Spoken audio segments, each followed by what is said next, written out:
Hey guys, excited to be with you again, thankful for our time together. Hope that you've been in the Word, and that's what I want to point to, as always, again today.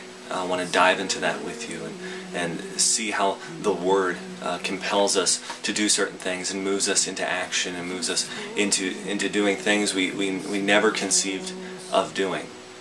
And one of those examples is found in Acts 4. Peter and John are talking to a Jerusalem council. They're talking to the priests and the scribes in Jerusalem who are all gathered, and they're speaking in this powerful way. They're speaking with authority. They're speaking with conviction. And in verse 13, this is what I want to point to. Now when they saw, that's the council, that's the priests and the scribes, when they saw the boldness of Peter and John, and perceived that they were uneducated common men, they were astonished, and they recognized that they had been with Jesus.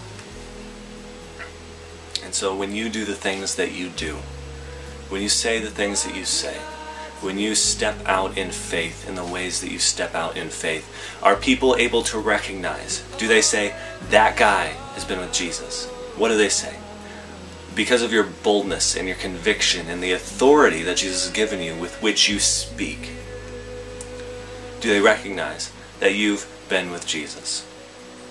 You know, I find that often the things that we don't want to do, the things that are hardest to do, the things that we are just not inherently compelled to do, are the things that we should be doing. Like the Word. We don't naturally gravitate to that truth. We don't naturally gravitate to our knees in prayer. We don't naturally gravitate to worship outside of ourselves. But that's what we're called to do. Those are the lives that we're supposed to live because of what Christ has done through the gospel. And so I want to ask you, how has that impacted your life? Do you speak with boldness? Do you step out with boldness in faith, proclaiming Jesus, proclaiming life and love with everything that you are?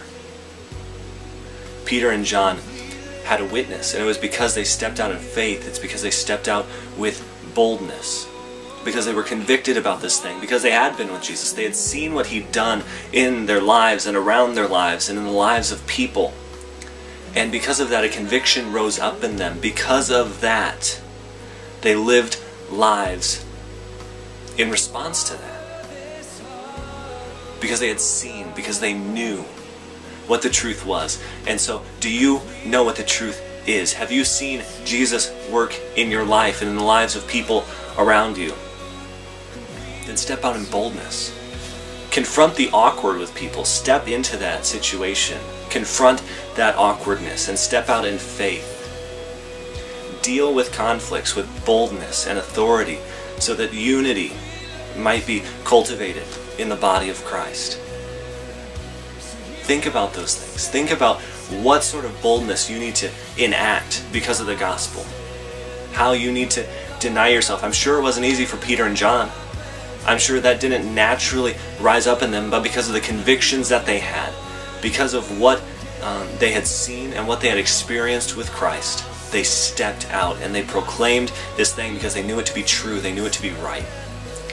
And so I pray that in your life and in my life, that is what we do. We step out boldly, proclaiming this thing that we can't deny, this thing that we've seen for ourselves, so that more might know, so that you might be changed more and more, that your heart might be more and more knit to the gospel, and so that you can pull as many people along with you as you can. I pray that for you. I pray you step out in boldness, that you speak this thing that you've seen, you speak what Jesus has done in your life, and you live rightly because of it. Excited to be back with you guys. Thankful for the Word. Pray you stay in it so that the truths might affect your life, and just thankful for what Christ has done in my life. Hopeful for what He's going to continue to do in our lives as we press on it.